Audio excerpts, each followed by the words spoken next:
Hey, I'm here to talk about building fairer models for finance. I'm Andrew Weeks. I'm a data scientist at Aire.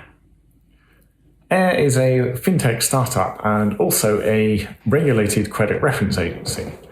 We've pioneered the use of first-party data collected directly from consumers, to create distinct credit insights for lenders.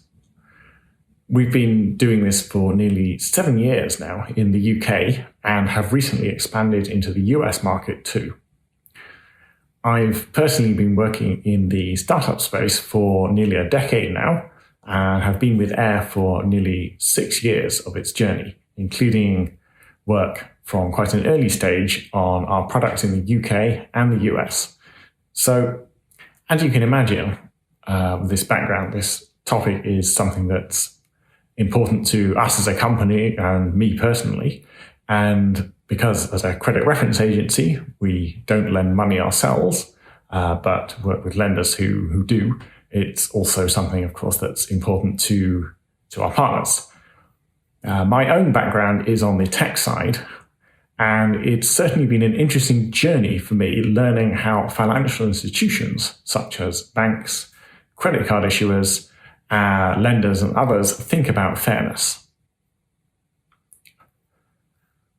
So, fairness and bias are rightly hot topics in machine learning at the moment, which is fantastic to see. It's been a concern in finance for a long time because finance has been having an impact on people's lives for a long time. The core role that financial institutions play in most people's lives mean that bad decisions can significantly limit opportunities and often the ability to participate fully in society. I just want to spend a couple of minutes looking at the history, or a couple of examples from the history of the US, although this is not unique at all to the US, of course. You'd find similar patterns, similar results in many other countries.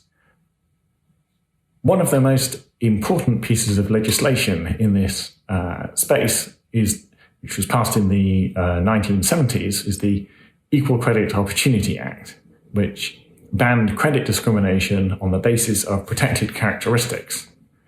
This was initially just gender and marital status, but it was extended a couple of years later to cover more characteristics, including race and ethnicity. At the time, it was quite common to ask newly married women to reapply for credit in their husband's name and with their husband's job. It was also quite common to discount a wife's income after marriage, either entirely or in part, when calculating if a loan was affordable. This, incidentally, had a disproportionate impact on black women, as they were more likely to be contributing a higher. A few years earlier than that, the Fair Housing Act was passed, which banned discrimination on the basis of race and national origin and other protected characteristics. And one of the significant impacts of this was that it banned redlining, a practice where a map of a city would be drawn, or districts would be drawn on this map, indicating the riskiness of each neighborhood. And these were used by many institutions, including banks.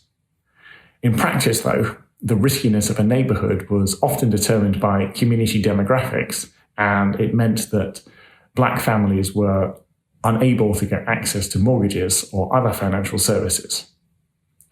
Needless to say, this discrimination had real impacts on people's prospects at the time, and these things are still being felt today through a lack of generational wealth. These problems have certainly not gone away, but it is good that we have at least made some progress in these areas. So what is fairness? A nice definition I came across is this one. Fairness is the absence of any prejudice or favoritism towards an individual or group based on their inherent or acquired characteristics. It's very broad. It's not limited to certain categories, and it covers discrimination against both groups and individuals. In finance, though, the definition of fairness is narrower. It usually just covers protected characteristics defined in statute in the law, such as gender, race, ethnicity, or disability. It usually only covers outcomes, so bias that might be there in inputs or features is less of a concern, and again, usually is focused on group fairness, so a minority group suffering discrimination is of concern rather than specific individuals within that group. In the US, there are three main types of discrimination that are outlawed in financial services. Prohibited basis, using protected characteristics like gender or race directly to make a decision. So, for example, deciding only to lend to men. Disparate treatment, not using a protected characteristic directly, but still intentional discrimination against a group because of that characteristic. So we've just seen an example, which is redlining, which was often a proxy for race and was deliberately so. And disparate impact, which is unintentional, but still gives negative outcomes for those people in a protected class versus the majority default class. In some instances, an example of this is education level. If individuals in a protected class have had less opportunity to get access to education. The 80% rule is often used as a threshold to demonstrate whether discrimination has taken place or not. It's not formally part of financial services regulation. It comes from employment law, but it has been widely adopted in the industry. And it says that you should be hiring or lending to people in minority groups at least 80% of the rate as the default group. So if we were hiring or lending to people with disabilities at only 50% of the rate of the default majority group, then we would not pass this test. In the UK, the situation is a bit different. The UK does have the Equality Act, which prohibits discrimination on the basis of protected characteristics, again, such as disability or gender, marital status, race, and others. But the UK regulator, the Financial Conduct Authority, or FCA, has adopted a principles-based regulatory regime.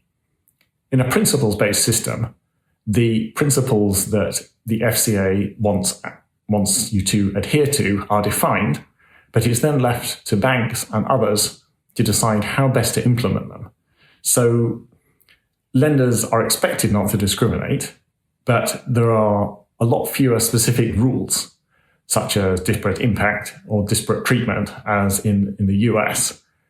In practice, though, lenders often adhere to a very similar approach. One of the principles that the FCA does think important is the impact of any fairness concern. I've pulled a few examples here from a nice recent paper by the FCA looking at this. And it's talking about how much are individuals harmed by this. If they're harmed minimally, then that's not so much of a concern to the FCA. But if they're harmed significantly, that will be more of a concern. How many people are harmed? If it's just a small minority, then that's less of a concern. Whereas if it's a significant group of people, that's more of a concern. And how are firms, how are lenders discriminating? If it's transparently and based on changeable behavior, such as switching from one product to a cheaper one, then that's less of a concern. But if it's hidden, the discrimination, and on the basis of intrinsic characteristics, then that is more of a concern. Again, all of this is focusing on the impact of the bias that we're seeing here, the scale and severity of that. So how do we go about building a risk model? Well, The typical approach of a large lender would probably be something like this. They try to build a parsimonious model, building the simplest version of the model that they can. This is good practice anyway, but it's particularly important here as it will help a lot with validation. They will also tend to favor using small, simple pieces to construct their models, as these are easier to reason about, rather than doing it all in one big black box. They will favor interpretable models, which in practice often means something like linear regression or a decision tree. And explainability is also very important, being able to explain the decisions coming out of the model in the case of adverse action notices from consumers, GDPR requests, or regulators inquiring. The other side of this, which is perhaps not so exciting, but is very important, is validating the model. Having a comprehensive model governance process covering the model use, model quality, model definition, analysis, and of course ongoing monitoring is really important. Part of this will be agreeing fairness metrics up front, and of course making sure that they are met during the model development. A lot of fairness assessments carried out still tend to be quite qualitative. This is asking questions like, is this a justifiable feature to include in a risk model? Is the feature moving in the right direction as risk increases? This has limitations. It can be subjective if you're not careful. It's possible to miss interactions. But one of the nice things about it is that it is strongly tied to the real world impact. Unfortunately, I can't use one of our internal data sets, so I'm going to use the home credit default risk dataset from Kaggle. And this is a really nice dataset for checking fairness in finance. It's pretty clean. It's fairly large with 300,000 rows, and it contains some protected characteristics that we can use to check for bias directly.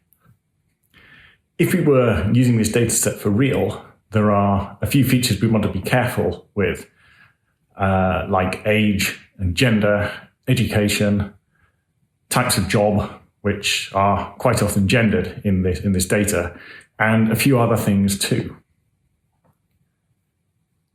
If we look at the default rate, the number of people who didn't repay their loans in the training set, this is just over 8%. So this is probably a reasonably prime or low-risk population. Default rates can be less than 1% for a very prime population, and could be as high as 40 to 60%, or even higher than that, for a subprime population. I'm going to use gender as the example characteristic here. There are more women in the dataset than men at a ratio of about 2 to 1, but enough of both for this analysis. It turns out that the default rate for each gender varies quite a lot in this dataset, at 7% for women and 10% for men. I'm quickly going to resample the dataset so there are equal numbers of people who repaid and defaulters who did not repay the loan, so we don't have to deal with those class imbalances here. This means the default rate for the entire dataset is now about 0.5. If I build a simple logistic regression model on the training set, the model doesn't seem to overfit. The performance on the training and test sets are very similar, and it seems pretty stable too if I build this again using a different train test split. I built the first model here using all of the features I had, including gender. I'm going to be using AUC as the performance metric. AUC is a common measure for building lending models, as it's quite easy to move from that to a risk score and for making lending decisions using that. The AUC on this model is about 0.67, which is not great for a population as prime as this, but it's good enough for this exploration. So how can we define fairness in code? We can define fairness as the ratio between positive predictions in the model for each of the protected groups, which is gender here. If the model is completely fair, then the positive predicted rate for each group will be the same. Here, G is the protected characteristic, and D are the model predictions. Similarly, we can define the 80% rule to say that the ratio of positive predicted rates between the two genders is no less than 0.8. The model I just built does not quite meet that threshold. Splitting by gender, the model predicts that women will default at about 45%, and men will default at a rate of nearly 60%. So the ratio between these two is about 76%. But we know from the dataset that women are quite a bit more likely to repay the loan, so this is perhaps not the best test here.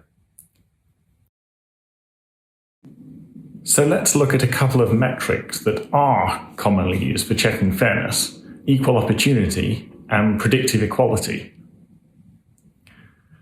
For equal opportunity to be true, the true positive rate is equal across the protected groups, here female and male. A true positive is a person who did pay back the loan and where the model predicted they would. A difference in true positive rate is unfair because it would give fewer opportunities to the minority class.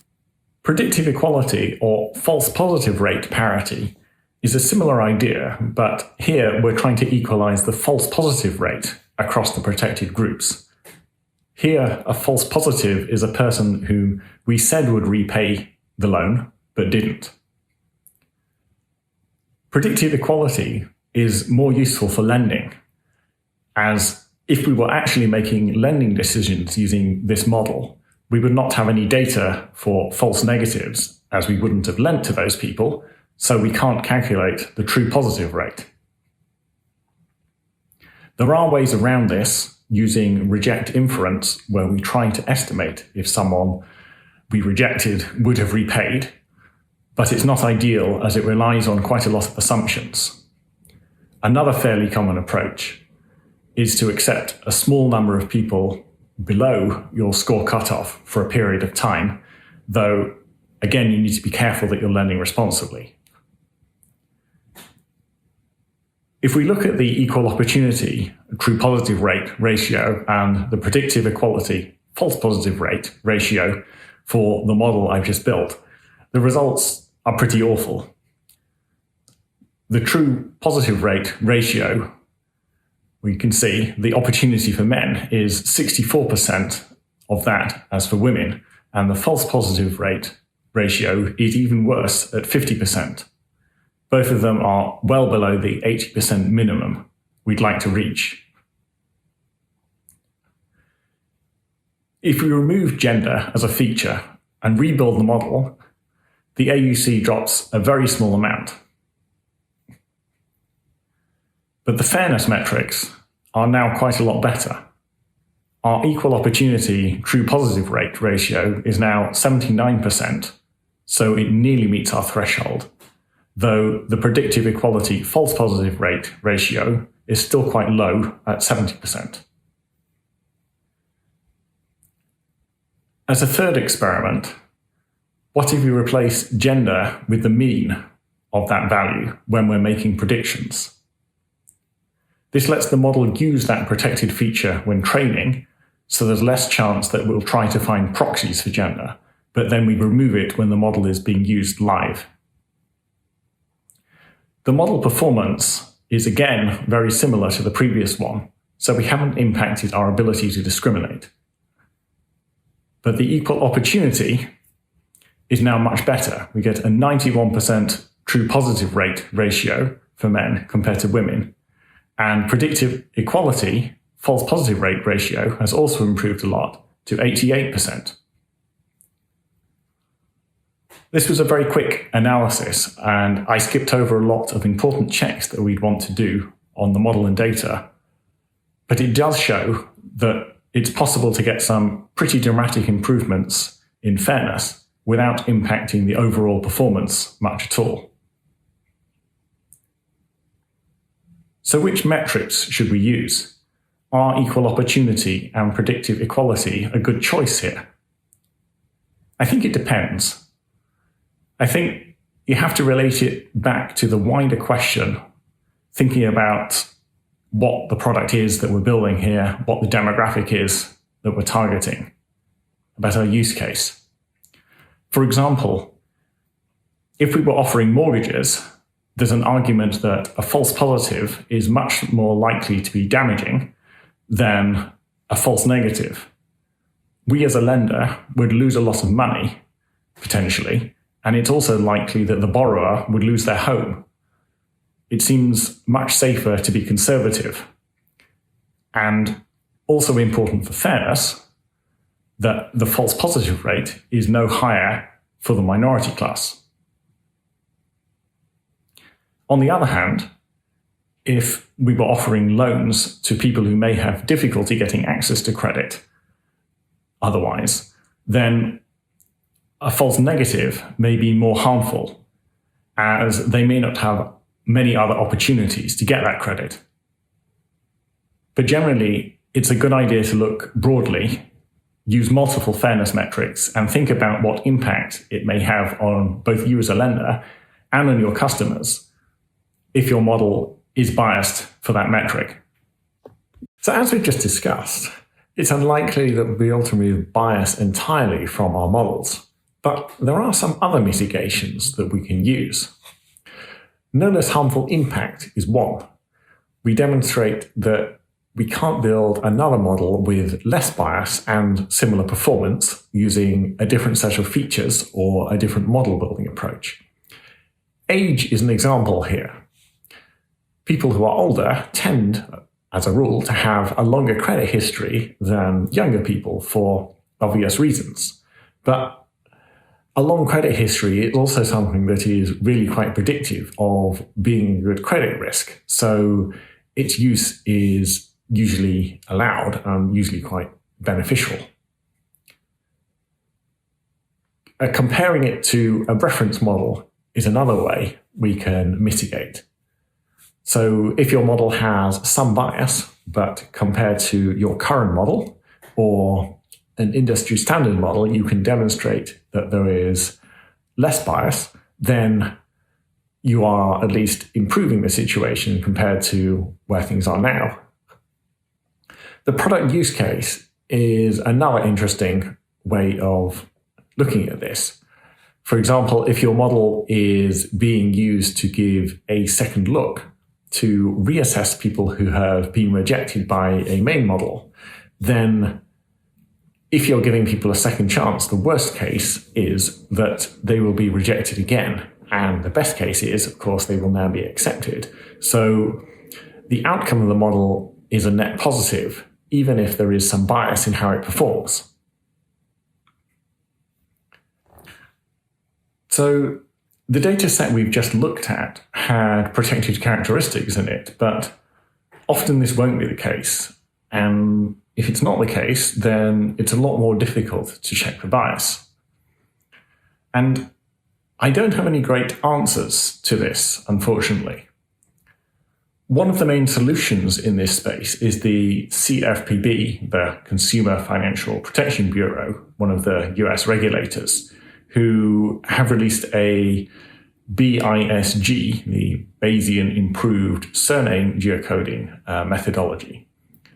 This is an industry standard, and it is widely used by lenders in the US, but it certainly has limitations.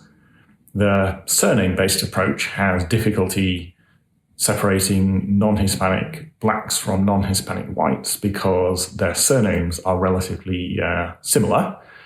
And the geography-based approach has difficulty identifying Hispanics and Asians because those groups are not particularly spatially segregated.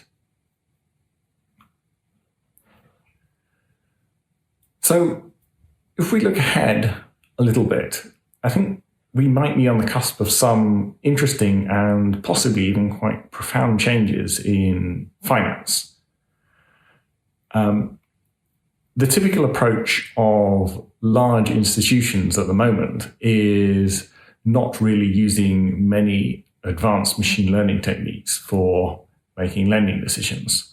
Major lenders are quite conservative and careful, and regulators also need to be convinced of this approach to make sure they're satisfied it's safe and fair.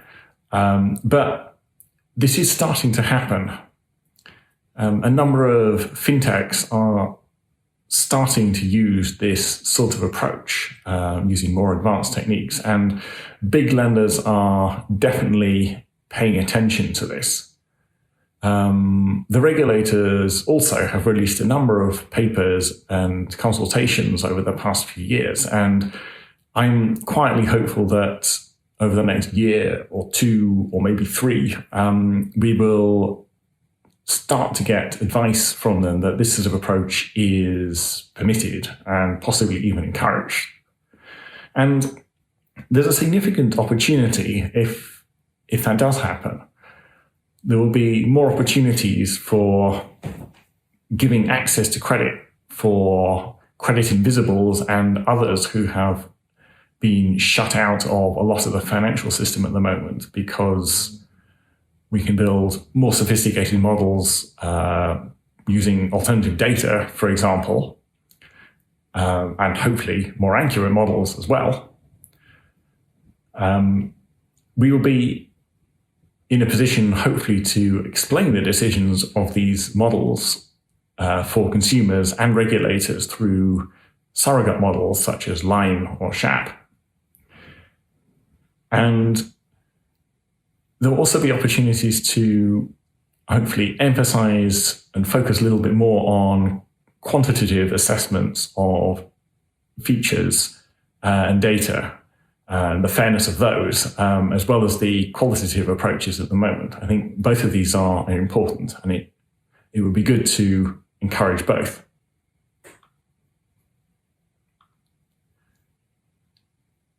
If we look ahead a little bit for machine learning and data science, this is possibly not what you want to hear, as it's largely about process. But a lot of the regulation in financial services, while onerous, exists to protect people from bad outcomes. And machine learning is having an increasingly large impact on our lives in many areas now. And I think there are things that we, as data scientists and machine learning engineers, can learn from the checks and balances that exist in finance. Adopting wholesale what an international bank does would be completely disproportionate for a small startup, or probably even for a large tech unicorn.